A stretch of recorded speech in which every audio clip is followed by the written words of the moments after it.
Hey, Rigsby here, and in today's episode, I want to talk with you about the difference between investing, learning, and implementing. Let's get started. Welcome to the Fitness Business School podcast, the show for fitness business owners who want to grow their income, increase their impact, and improve their lifestyle. Be sure to listen till the end of this episode because we have a brand new special offer exclusive for listeners. So stay tuned. It's always interesting to see how, people operate, the small business owners that I work with, but it's not just them. I mean, it's people who buy information products, people who join gyms. There are different things that people do to try to solve their problems or reach their goals. And, we all get, some sort of validation or kind of a dopamine rush or whatever from doing certain things. And one thing that you see a lot of is somebody gets this kind of internal positive response just by investing in something. They may join a gym, they may buy a book, they may join a course or a coaching program, and that alone, it makes them feel good because they feel optimistic. They feel like they're doing something that has the potential to help them change or improve, solve a problem.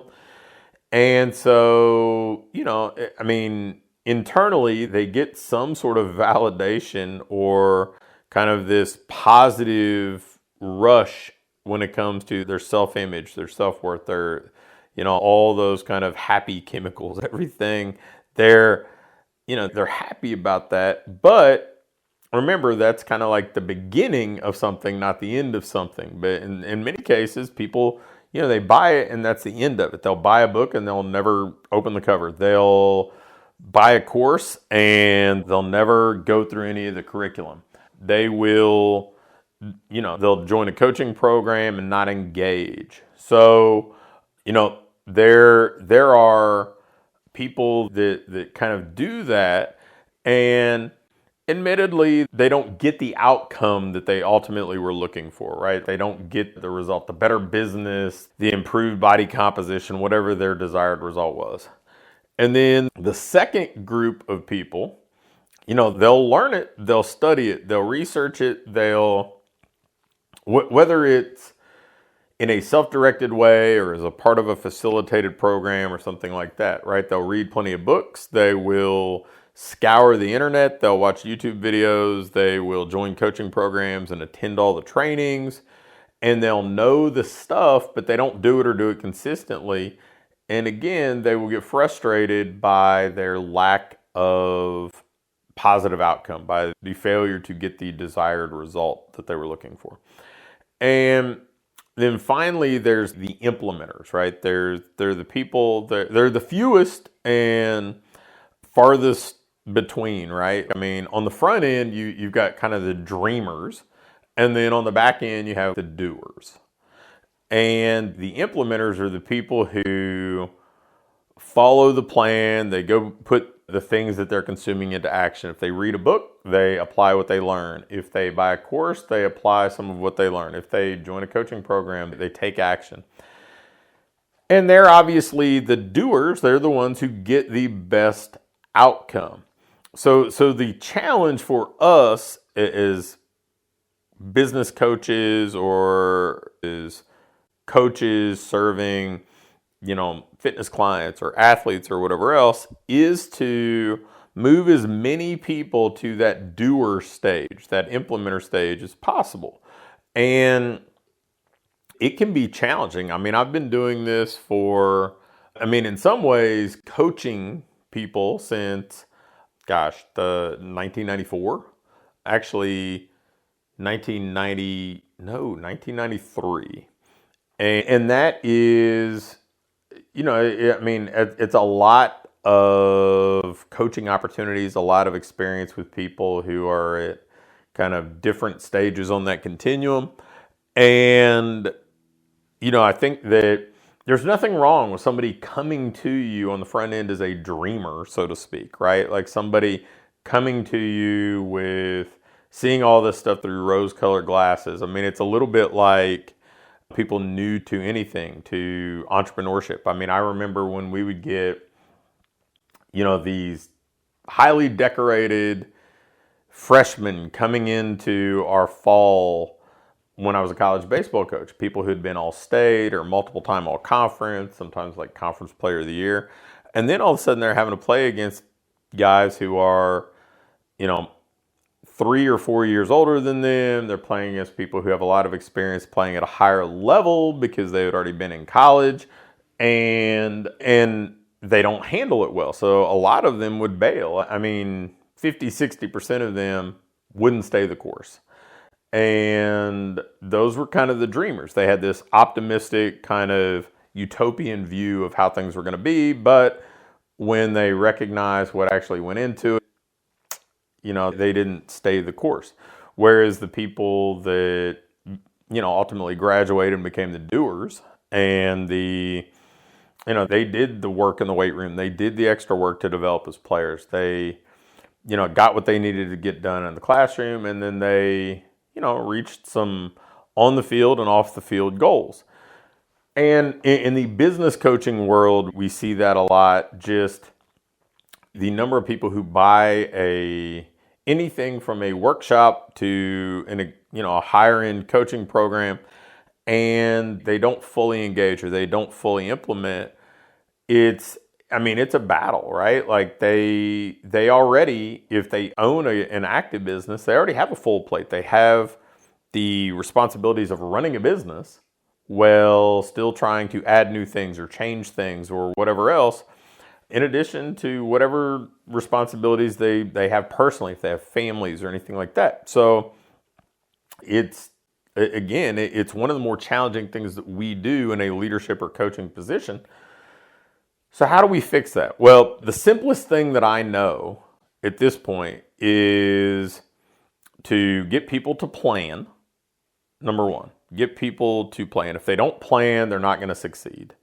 And yeah, they may do things kind of one-off, a la carte stuff. They may apply things in some fragmented fashion, but they're not going to follow the plan as intended and get the desired result as hoped.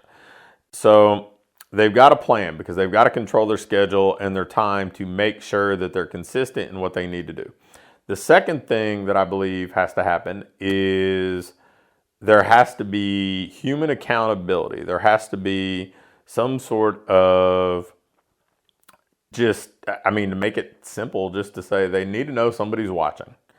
And I think back to, my best experience, like in my own personal kind of lifting journey, was always when I had a good training partner.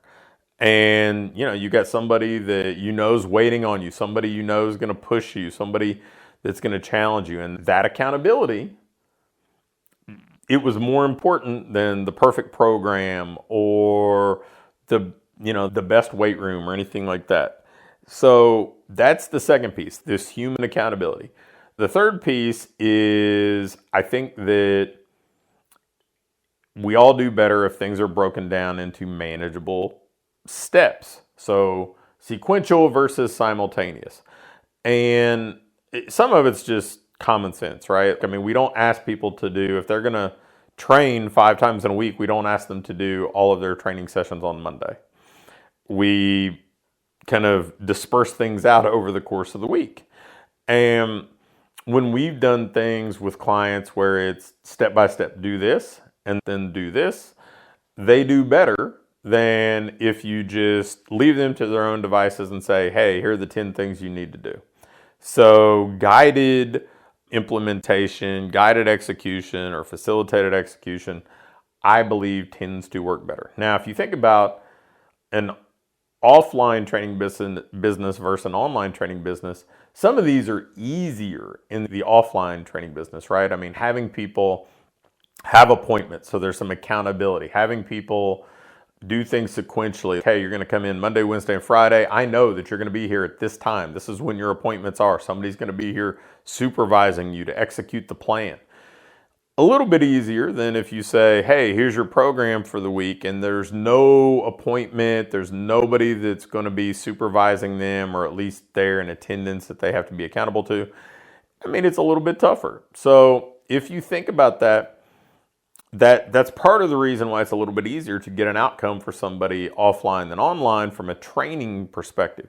But then if we think about nutrition, how do we do that? How do we keep people on track? I mean, most nutrition programs that work are either kind of a sequential curriculum where habits are built one on top of another, or things that work in the short term are, hey, here's what you need to eat today, right? So there's some accountability that way. Now, obviously, the latter is harder to sustain for years in perpetuity, but the former isn't maybe as specific. So there are pros and cons to everything. So if you want to help people do well, if you want to help them do better, we got to move them. We can't be mad that they're at the dreamer stage. That's just part of it. You know, people, I think, hope for the best, but the reality of the work and real life getting in the way and all that stuff is what slows them down.